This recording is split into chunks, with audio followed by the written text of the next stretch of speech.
My grandfather left me all his shares before he died. I have zero interest in running a business. My only ambition is a life of luxurious indolence.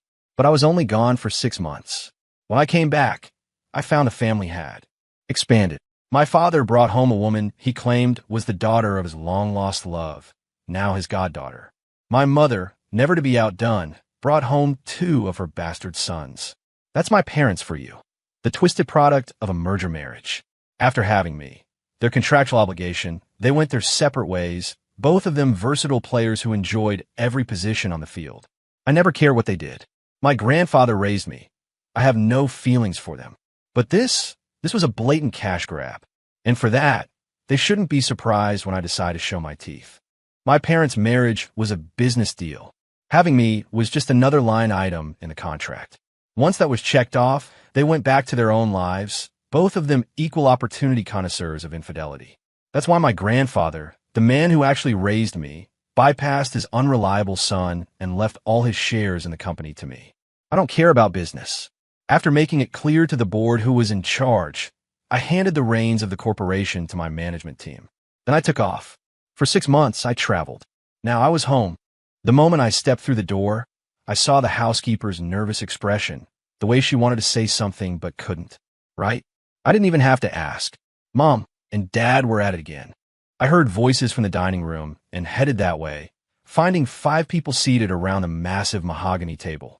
2 of them, of course, were my parents. My father, Robert, has the look of a distinguished gentleman, but underneath it all, he's a sleaze. My mother, Catherine, looks like a high society matriarch, but she's just as dirty. Sitting next to my father was a girl in her early 20s with a face of pure innocence. I didn't need an introduction. She was the spitting image of his dead, one that got away. Next to my mother were 2 guys, also in their early 20s. Good-looking, both of them, and they met my gaze with undisguised provocation. These must be Mom's outside projects. Julian, you're back? My mother said, a little too brightly. Quick, come sit down. Dinner's ready. She even got up to pull out a chair for me, a gesture so fake it was almost impressive. My father snorted. You're gone for half a year, and you can't even bother to greet anyone when you walk in? What happened to the manners your grandfather taught you? Did you eat them for lunch? Whatever manners he taught me. I shat them out, I said, slumping into the chair. Looks like you were hungry. A maid immediately appeared with a silver bowl of warm water for me to wash my hands. Real classy, talking to your uncle like that, one of the newcomers said. This one was Mason, my mother's oldest bastard. His brother, Noah, sneered. I heard you've got issues. A real born bad case. Figures you'd come home and start slinging crap at your own dad. I just smiled, ignoring them, my eyes landing on the daughter of my father's old flame. Maybe my stare was too intense because the girl, Elara Vance, I remembered her name, looked down, a flicker of fear in her eyes. My father slammed his hand on the table. You have some goddamn nerve. I suddenly grinned. Dad, you're absolutely sure Elara isn't your daughter, right? Of course not. She's Susan's daughter. After your Aunt Susan passed, there was no one to look after her, so I brought her here. He watched me with suspicion, as if he expected me to devour her whole. You know, Dad, I said thoughtfully, losing Aunt Susan was probably the biggest regret of your life.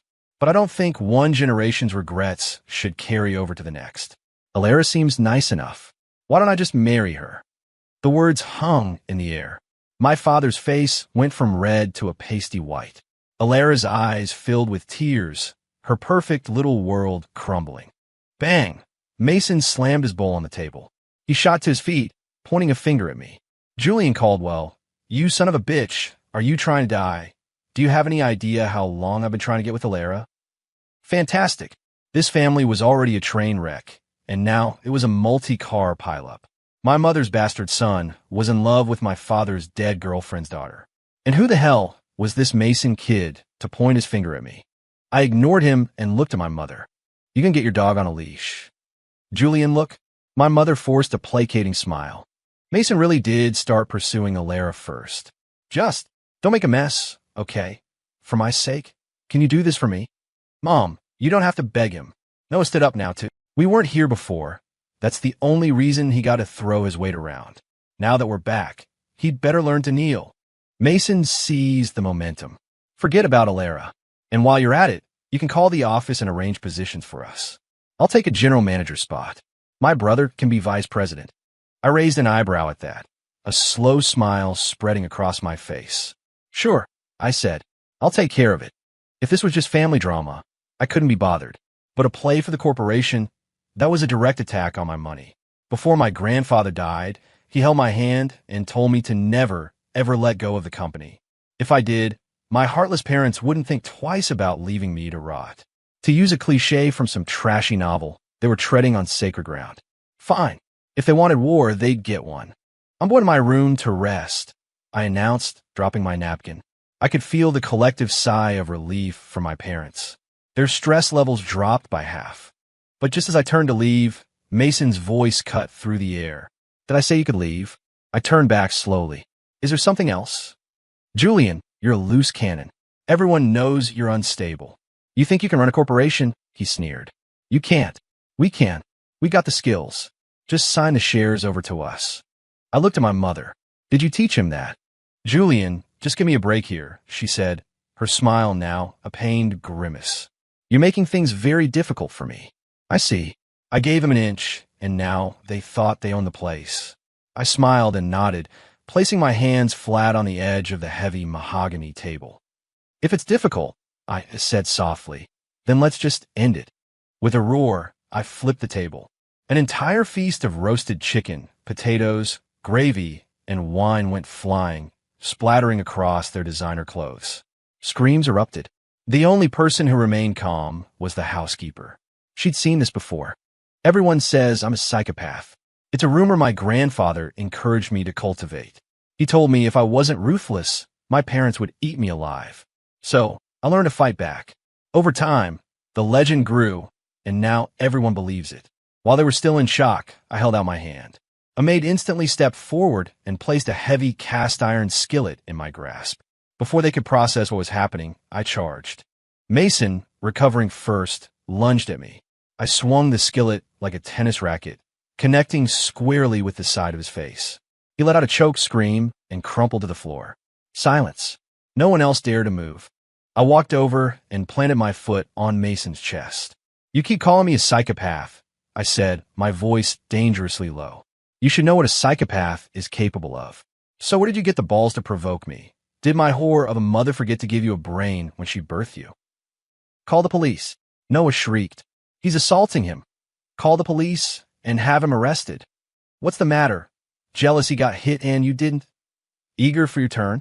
I shot him a look. Noah scrambled backward in terror. Julian, they don't know any better, my mother pleaded. Don't stoop to their level. They don't know any better.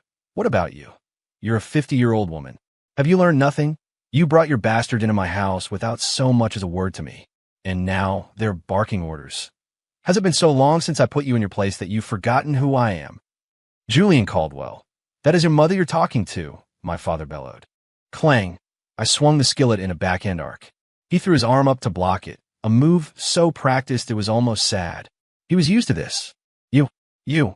My father hopped on one foot, sputtering with rage, but smart enough not to press his luck. Don't push me, I said with a cold smile. I walked over to Alara and tilted her chin up with my fingers. You too. Behave yourself. Don't think for a second I don't hit women. With that, I went to my room. Once there, I immediately called my assistant for an update on the corporation. He reported no major personnel changes. Alara had been hired, but she was in a low-level position. Mason and Noah had visited the office with my mother a few times, acting like they owned the place, but they weren't on the payroll. The company's operations were stable, following the strategy one had laid out before my trip. Old ventures were steady, and new projects were progressing as planned. I felt a wave of relief. Then I asked about the board members. They were all old guard, loyalists to my grandfather. After he died, a few of them tried to sideline me, but I put them back in their place.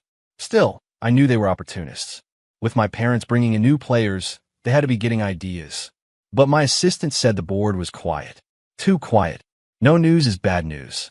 I didn't say anything more, just hung up and sent out a few encrypted messages.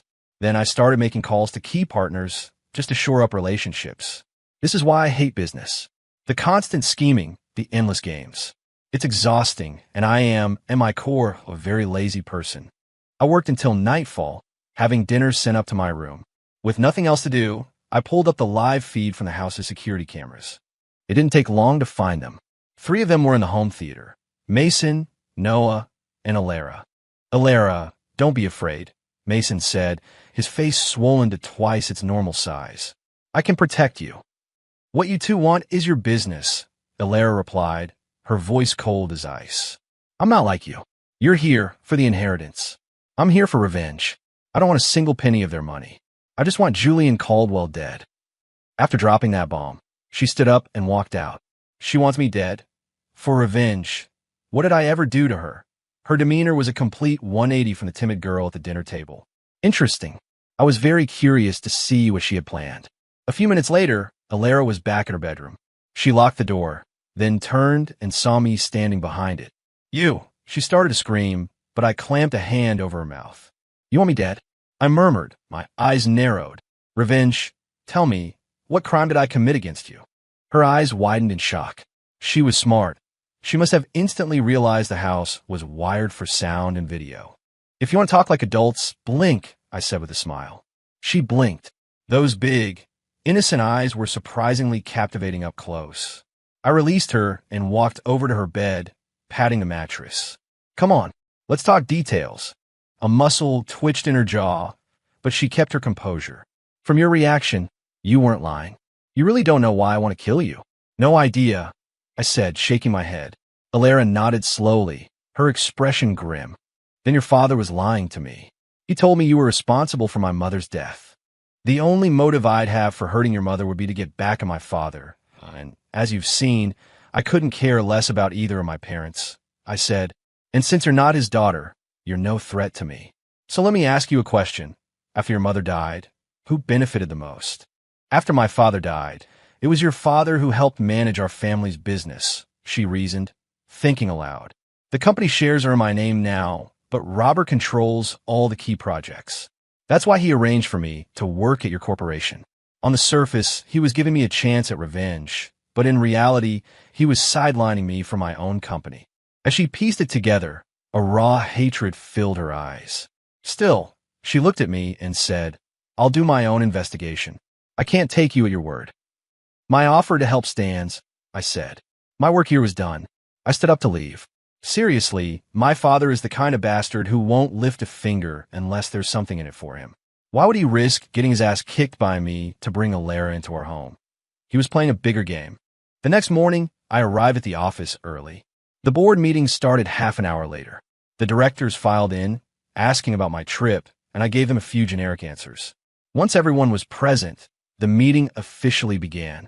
For the second half of the year, I have several new projects I want to get off the ground, I said, cutting straight to the point. But then Mr. Peterson, a director who always opposed me, spoke up. Julian, with all due respect, you're the chairman. Your constant absence is irresponsible, not just to the corporation, but to us, the shareholders. Mr. Wallace nodded in agreement. He's right, Julian. If things continue this way, you're going to run this company into the ground. It might be better for you to step down and let your father take over. All in favor, raise your hands, Peterson said, shooting his hand into the air.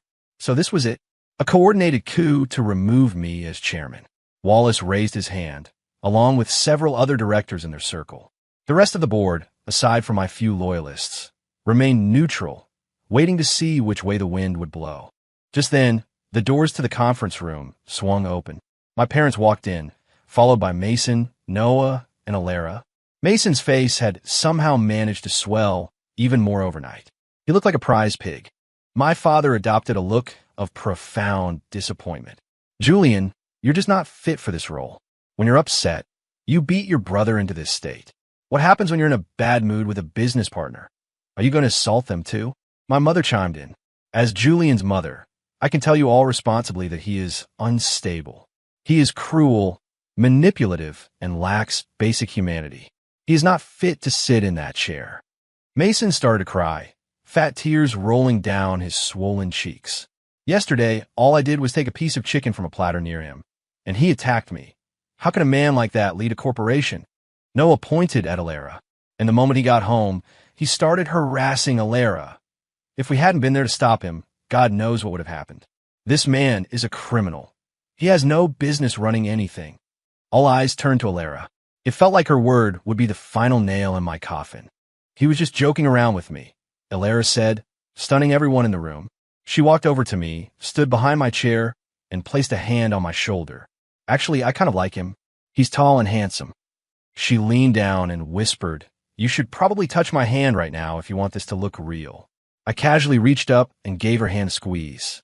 We looked like a real couple. She was a smart woman. By helping me, she was helping herself. My father stared in disbelief. "Alara, what do you think you're doing? Falling in love?" She replied with a dazzling smile. Her simple act made their entire performance look ridiculous. "And Julian only got physical because Mason provoked him," she added. "It had nothing to do with a piece of chicken." "Alara, how can you defend him? Did he threaten you?" Mason wailed, utterly bewildered. Mr. Wallace, however, was undeterred. The fact that Julian Caldwell is unstable is common knowledge. A corporation of this size cannot be run by a psychopath. Let's put it to a vote. More hands went up. The vote was overwhelming. I was out. My father straightened his tie and strolled over to me, a smug look on his face. "Son, you need to learn that experience always trumps youth. The game has changed while you were away." He patted my shoulder. "Get up. This seat is mine now." I grabbed his hand, using his own momentum to stand.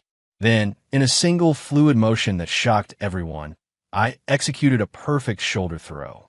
Crash! My father landed hard on the polished surface of the conference table, letting out a PTOF pained groans. The security guards at the door immediately locked it. The directors who had raised their hands stared at me in abject terror. I calmly sat back down in my chair, extended a hand, and pointed to each of them in turn. "I see you. Now you have two choices. Sell me your shares, or wait to die." "Julian, you can't do this. This is a civilized society." Peterson and Wallace, the ringleaders, protested frantically.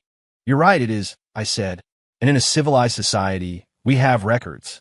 I've had investigators digging into all of you for months. Some of the things you've done. Disgusting. And your sons? I have proof of crimes that will put them in a federal prison for the rest of their lives." Their faces turned ashen. "As for your little vote to oust me," I continued with a cold smile, "I veto it. Don't forget, as chairman, I have the power of absolute veto." I stood up, took Alara's hand, and walked toward the door. "I'm giving you all 30 minutes to think it over," I said, pausing at the threshold. "Don't make me lose my patience." The room was so quiet you could hear a pin drop. Even my father had stopped groaning. Back in my office, I poured Alara a cup of hot tea. Ginger tea. She sat on the sofa, cradling the warm mug, a surprised look on her face. "How did you know it was that time of the month?" "I could smell the blood," I said with a wicked grin. She froze, her face flushing first with embarrassment, then anger. I held up my hands. "I'm kidding. I knew yesterday. My staff is thorough. You asked one of the maids for some pads. It was in my daily report." "You're a psycho. That gets reported to you?" she snapped, glaring at me. My expression turned serious. "Yes, because if you were my enemy, I would have had someone slip an anticoagulant into your drink. I'd make sure you were a bedridden mess for the next month." Her face went from red to white, her eyes wide with fear. "You're terrifying," she whispered, setting the tea down, now afraid to drink it. "Drink it," I said, sitting down next to her. "You're not my enemy." I let out a bitter laugh. "When I was very young, my parents tried to kill me." "What? Why?" she asked, shocked.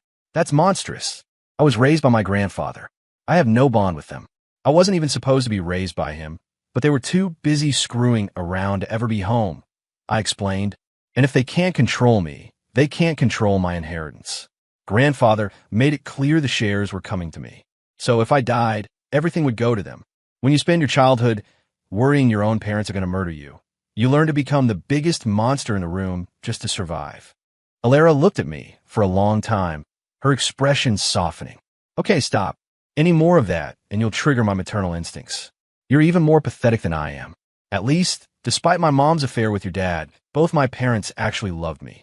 "I need a hug," I said, leaning in with a smirk. I moved closer. She scrambled away, looking disgusted. "Get away from me." Just then, there was a knock on the door. I went back to my desk as Alara opened it. It was the board members. Mr. Wallace stood at the front of the group, his face a mask of fury. Julian Caldwell, you'll pay for this. Your tactics are going to come back to bite you. I smiled and pointed to the door. You can leave. I'm no longer interested in buying your shares. I'm just going to destroy you and your family. Wallace was speechless. I waved my assistant into the office. Send everything we have on Mr. Wallace to the authorities, I said calmly, including the file on his son's little drug habit. Right away, my assistant replied, turning to leave. Wallace's face was now slick with sweat. Julian, wait, don't. We can't be so extreme. I was wrong, okay? Just give me a chance. Are you sorry you were wrong? I asked, leaning back in my chair. No, you're just sorry you got caught. To be honest, I was looking to make an example of someone today. You just volunteered. It would be rude of me to refuse. Two of my personal security guards stepped forward and took hold of Wallace. Watch him closely, I said with a wave of my hand. He's a criminal. We wouldn't want him to run away. With Mr. Wallace serving as the chicken to scare the monkeys, the rest of the directors fell in line. They signed the contracts without another word of protest and practically ran out of the building. I even gave them some friendly advice. Leave the city. A couple of hours later, it was all done. I was leaning back in my chair when a new group walked in.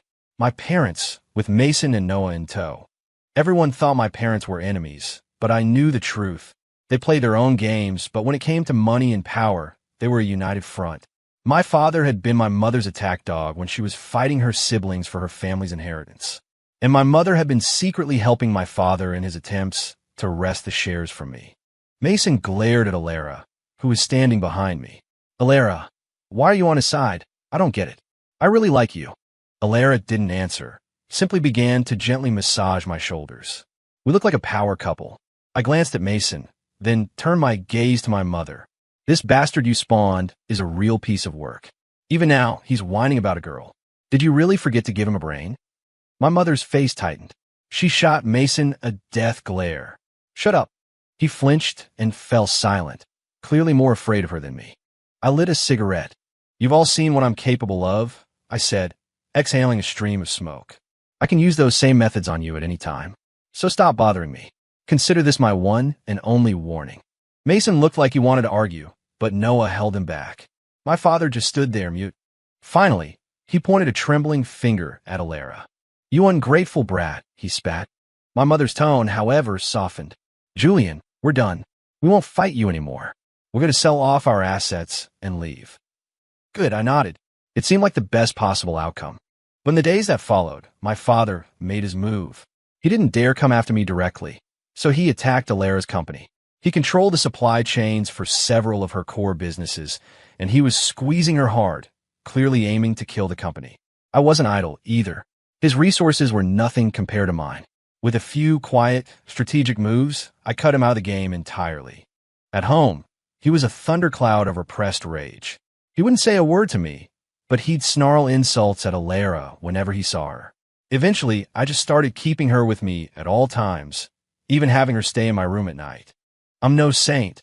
It didn't take long for one thing to lead to another. The whole house knew. The walls weren't that thick. Meanwhile, Mr. Wallace and his family were officially under investigation. The news was reporting that they were all facing serious prison time. I also discovered through my security feeds that Mason and Noah were trying to dig up dirt on me, looking for anything illegal. The only thing they could possibly find was the fact that I'd hit them and my father. At worst, that was a civil matter, a family dispute. It wouldn't stick. Their search was pathetic, and my mother eventually told them to stop before they made things worse. One evening, I came home to find a feast laid out on the dining table. My mother announced that they were leaving the next day, and this was a farewell dinner. My father, looking utterly defeated, finally conceded that he, too, was leaving. I sat at the table, but didn't touch a single dish. I didn't trust them not to poison me. Alara, thinking ahead, had brought a separate meal prepared just for me, which I ate while they watched. But as I was eating, I noticed my parents, along with Mason and Noah, were all looking at me with faint, knowing smiles. A cold dread washed over me. I immediately turned to Alara, my eyes demanding an explanation. She leaned back in her chair, a chilling smile on her face. Julian Caldwell, you killed my mother. Did you really think I didn't know? Did you think I could ever fall for a psychopath like you? I got close to you for one reason, to get my revenge. Before I could finish, the world went black. When I woke up, I was in a hospital bed. I was tied down, my entire body restrained. My parents were sitting on either side of the bed. Near the window, Mason and Noah stood watching. My father still had that smug, all-knowing look. Son, I told you experience always wins. You never imagined Alara was my pawn all along, did you? What are you talking about? I demanded, my head throbbing. How did I become my mother's killer? My father chuckled. You didn't kill her, of course. I did. Poisoned her slowly over time. Still feel like acting tough, Julian? Mason swaggered over, standing dutifully by my father's side. You're all in this together? I was stunned. Have you lost your mind, Dad? I'm your son. I'm the one who's supposed to take care of you in your old age. Mason isn't even your kid, he's Mom's. What's he going to do for you? You don't understand. Family ties are weak, my father said coldly. But the fact that we all killed Alara's mother together, that's a bond. We have dirt on each other. Our alliance is unbreakable. He leaned closer. But you're right, you're my son. I won't kill you. I'll just let you live out your days here, in this psychiatric hospital. You murdered someone together? I whispered, horrified. That's right. Mason and Noah bought the poison. Your mother found the supplier, and I administered it, my father boasted. It was our blood oath. It makes our alliance foolproof. We're all in it together. Julian, don't blame your mother, Catherine said, squeezing out a few crocodile tears. We didn't raise you. You have no loyalty to us. I'm the final winner, and you're not, my father said, drunk on his own perceived brilliance. We have video of Alara drugging you. Her company will be ours soon enough. As for Mason and Noah's father, your mother took care of his assets a long time ago. And finally, the shares your grandfather left you. They will all be ours. Never, I yelled. The board will side with me. You think so? Mr. Wallace was right about one thing. You went too far. You're making an example of him, terrified the others. They were already looking for a way to get rid of you. Now that you're an official mental patient. Oh, by the way, the whole psychopath rumor? Your mother and I started that years ago. I will legally take control of your shares as your guardian. And I will finally sit in the chairman's seat. With that, he and the others turned and left me strapped to the bed. A few days later, my parents began consolidating their new empire, merging Alara's company and the King family assets into a single entity. Then, they called a board meeting at Caldwell Industries. My father sat in the chairman's seat, the one he had coveted his entire life. He ran his hand over the worn, polished wood of the armrest, a relic of my grandfather's time, a smug, triumphant look on his face. Finally, he chuckled. I'm finally in this chair. My mother, seated to his right, added, it's all about strategy. Our son only knew how to use brute force. We should clean out the loyalists Julian left behind as soon as possible, Mason said from the other side. Agreed, said Noah. All the key accounts and core operations are in their hands. We need to handle it carefully. My father addressed the board. Well, the dust has settled. Does anyone have anything to say? Just then, the conference room doors opened. The man who walked in made my parents freeze. It was Mr. Wallace. He looked healthy, relaxed, and not at all like a man facing federal prison. He walked to his usual seat and sat down. Robert, he said with a pleasant smile, that's the chairman's seat. What are you doing there? You were arrested, my father stammered. My mother's brow furrowed. Wallace, how did you get out? Get out? My family and I have never broken the law. Why would we have been arrested in the first place? Wallace lit a cigarette, a smirk playing on his lips. You were right about one thing, Catherine. It is all about strategy. But your little plan was amateur hour. Young Julian. Now he learned from a master. What do you mean? Robert's face was pale. At that moment, I walked in. Behind me were my assistant and Alara. My parents looked like they had seen a ghost. How did you get out? My father choked out. That psychiatric hospital? The one you had prepared for me? I've known about it for months. I explained.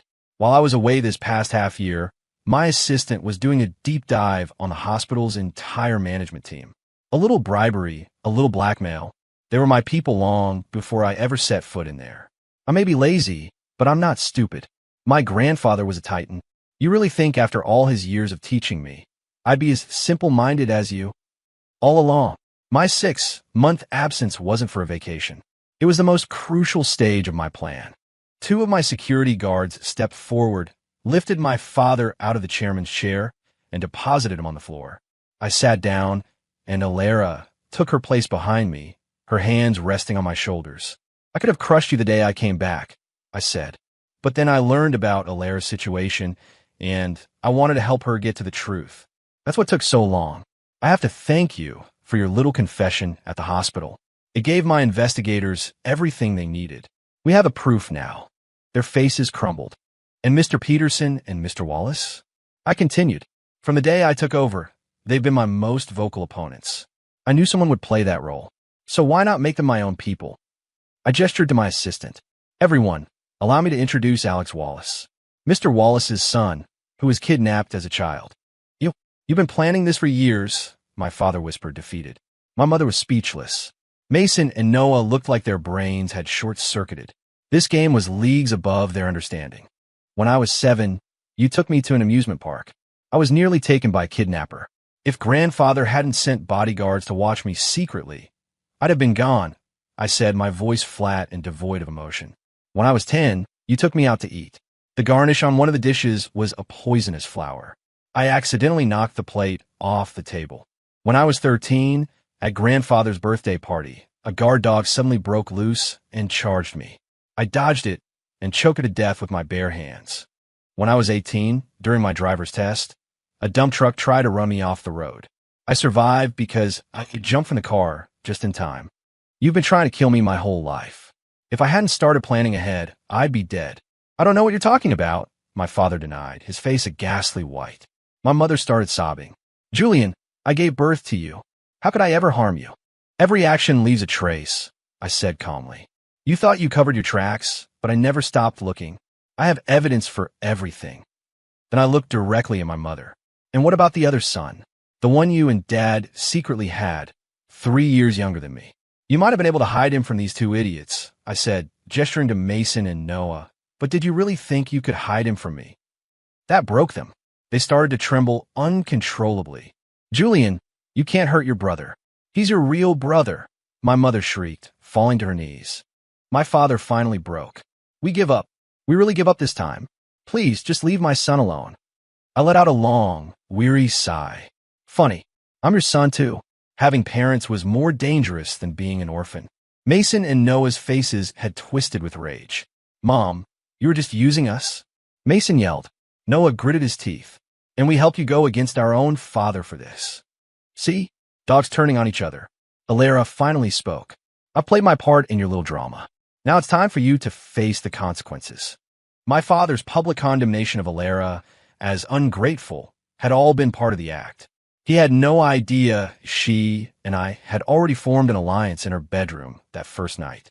His attacks on her company were just theater, designed to make me believe he had abandoned her as a pawn. I played along, all for the sake of getting that confession at the hospital. "Oh, and by the way," I said, a faint smile on my lips, "your other son, my little brother, he's dead. And don't worry, I didn't do it. You spoiled him so rotten he thought he could pick a fight with a cartel in Mexico. They shot him full of holes." My mother's eyes rolled back in her head, and she fainted. My father just collapsed into heaving sobs. A few minutes later, the police arrived and took them away. With the mountain of evidence I provided, they were both facing the death penalty. 3 weeks later, I got a call. My parents wanted to see me one last time. I went. They looked haggard and broken, but when they saw me, their eyes were still full of pure, undiluted hatred. "Why didn't you just die?" were the first words out of my mother's mouth. My father gnashed his teeth. "You ungrateful wolf. We gave you life, and you refused to obey us. Why couldn't you just die?" "Because someone had to be around to bury you," I replied with a smile. Inside, I felt nothing. Their attempts to murder me over the years had failed to break me. Their words certainly couldn't. I knew this wasn't about a tearful farewell. They wanted to leave me with one last psychological scar. The classic taunt. "Your own mother doesn't love you." Did I care? My grandfather loved me. That was enough. Besides, I had to be the most ruthless of them all to survive. I leaned in close to the partition glass and whispered, "Actually, your other son isn't dead. I lied. I'm not going to kill him. I'm going to find him, and I'm going to keep him alive." I'll cut off his arms and his legs, and I'll keep him in a box, and I will torture him for the rest of his miserable life. Ha ha ha ha.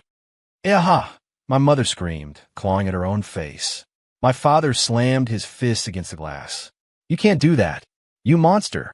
Oh, I can, I said, straightening up with a grin. And I will. You're not happy about it? Come and stop me. Of course, their other son really was dead. He did it to himself. It had nothing to do with me. Later, Alara and I got married. She was always by my side, though she never got involved in the business, unless a female client was getting a little too friendly, at which point she'd shove me out of the way. Once everything was running smoothly, we handed the company over to our trusted team and left. We became absentee owners, traveling the world, finally free.